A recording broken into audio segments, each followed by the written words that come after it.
গত ৫ আগস্ট ছাত্র জনতার অভ্যুত্থানের মুখে ভারতে চলে যান সাবেক প্রধানমন্ত্রী শেখ হাসিনা।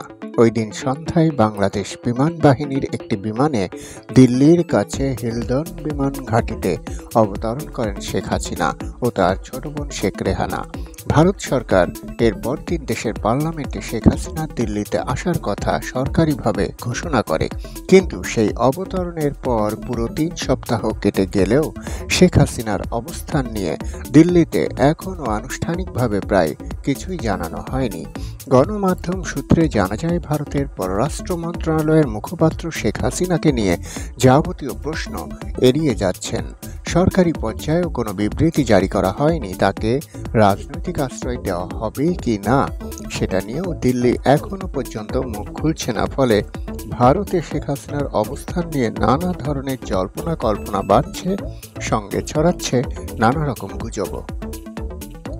হেলিকপ্টারে সরিয়ে আনা বিষয়ে জানা যায়, শেখ হাসিনা ভারতে এসে নামার পর প্রথম রাতটি ছিলেন দিল্লির উপকণ্ঠে গাজিয়াবাদের হিলডন বিমান ঘাঁটির ভিভিআইপি লাউঞ্জে।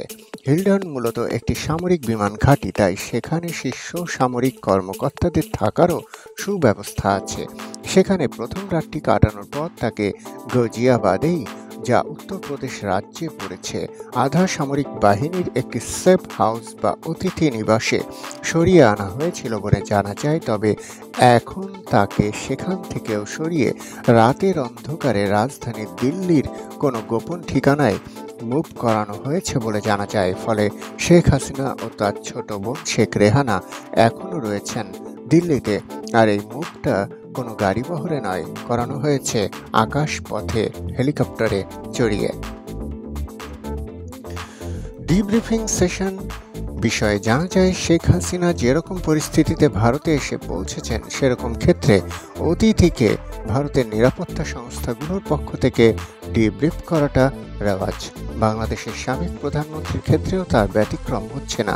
এই ডিব্রিফিং করার উদ্দেশ্য হলো ঠিক কোন পরিস্থিতিতে তাকে দেশ ছেড়ে আসতে হলো, সে সময় সংশ্লিষ্ট বিভিন্ন ব্যক্তি বা সংস্থার ভূমিকা কী ছিল, কে কী বলেছিলেন বা করেছিলেন, এগুলো সম্পর্কে যতটা বিশদে সম্ভব তথ্য সংগ্রহ করা।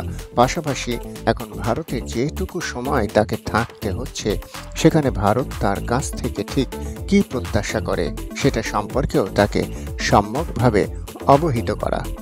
বেশিরভাগ সময় এই ডিব্রিফিং একটা সেশনে শেষ হয় না, পরপর বেশ কিছুদিন ধরে চলতে হয়। শেখ হাসিনার ক্ষেত্রেও বেশ কতগুলো ডিব্রিফিং সেশন এর মধ্যেই হয়েছে বলে জানা যাচ্ছে। শেখ হাসিনার ক্ষেত্রে যেটা ব্যতিক্রম তা হলো ডিব্রিফিং সেশনগুলো পরিচালনা করছেন ভারতীয় জাতীয় নিরাপত্তা উপদেষ্টা অজিত ডোভাল নিজে। সাবেক প্রধানমন্ত্রীর সম্মান, গুরুত্ব ও মর্যাদা বিবেচনায় ভারতের স্পাই চিফ অর্থাৎ গুপ্তচর প্রধান নিজের কাঁধেই এই দায়িত্বটা তুলে নিয়েছেন বলে জানা যায়।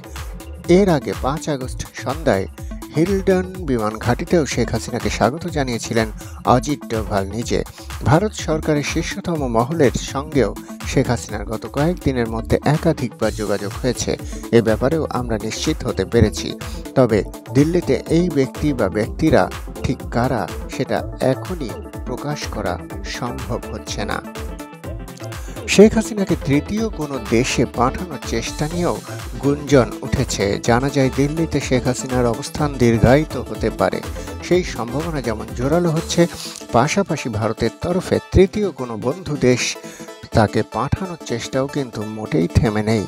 এখনও পর্যন্ত ভারত সরকারের ঘোষিত অবস্থান হলো শেখ হাসিনা ভারতে এসেছেন সাময়িকভাবে, অর্থাৎ ভারত তার চূড়ান্ত গন্তব্য নয়। অন্য কোনো দেশে যাওয়ার পথে তিনি ভারতে থেমেছেন, এটাই এখনও আনুষ্ঠানিকভাবে দিল্লির বক্তব্য। তবে তিনি কতদিন ভারতে থাকতে পারেন সে ব্যাপারে ভারত সরকার এখন অবধি কিছুই বলেনি। পাশাপাশি তাকে রাজনৈতিক আশ্রয় দেওয়া হবে কিংবা হবে না সে ব্যাপারেও একটি শব্দও খরচ করা হয়নি। গত ৫ আগস্ট যখন শেখ হাসিনা ভারতের মাটিতে নামেন, দিল্লির ধারণা ছিল কয়েক ঘন্টা পরেই হয়তো তিনি যুক্তরাজ্যের উদ্দেশ্যে রওনা দিতে পারবেন। সেই সম্ভাবনা বাস্তবায়িত হতে না পারায় এরপর ধীরে ধীরে দিল্লির তরফেই বিভিন্ন দেশের সঙ্গে যোগাযোগ করা শুরু হয়। এর জন্য প্রথমে যে কয়েকটি দেশকে অ্যাপ্রোচ করা হয়েছিল সেগুলো হলো সৌদি আরব, সংযুক্ত আরব আমিরাত ও ইউরোপের দুই একটি দেশ, খুব সম্ভবত ফিনল্যান্ড, চেক ও স্লোভেনিয়া। তবে শেখ হাসিনা কোনো দেশেই আশ্রয়ের জন্য আবেদন করেননি। পুরো আলোচনায় চালানো হয়েছিল ভারতের তরফে, তবে যে কোনো কারণে কোথাও রাখার সিদ্ধান্ত হয়নি। এরপর আরেকটি দেশের সঙ্গে আলোচনা অনেক দূরে গিয়েছিল, যারা ঠিক ভারতের ঘনিষ্ঠ বন্ধু হিসেবে পরিচিত নয়। এই দেশটি হলো মধ্যপ্রাচ্যের খুব প্রভাবশালী অর্থনৈতিক শক্তি কাতার। শেখ হাসিনাকে রাজনৈতিক আশ্রয় দেওয়ার ব্যাপারে কাতারের সঙ্গে ভারতের ইনফরমাল অর্থাৎ অনানুষ্ঠানিক আলোচনায় এখনো কোনো ব্রেক থ্রু হয়নি। ঠিকই, আবার সেই কথাবার্তা পুরোপুরি ভেস্তেও যায়নি। এই জটিল আলোচনা এখনো চলমান। তবে শেষ পর্যন্ত কোনো উপযুক্ত তৃতীয় দেশে শেখ হাসিনাকে পাঠানোর চেষ্টা যদি সফল না হয়, সেই ক্ষেত্রে তাকে রাজনৈতিক আশ্রয় দিয়ে ভারতেই রেখে দেওয়ার জন্য দিল্লি মানসিকভাবেও প্রস্তুত হচ্ছে।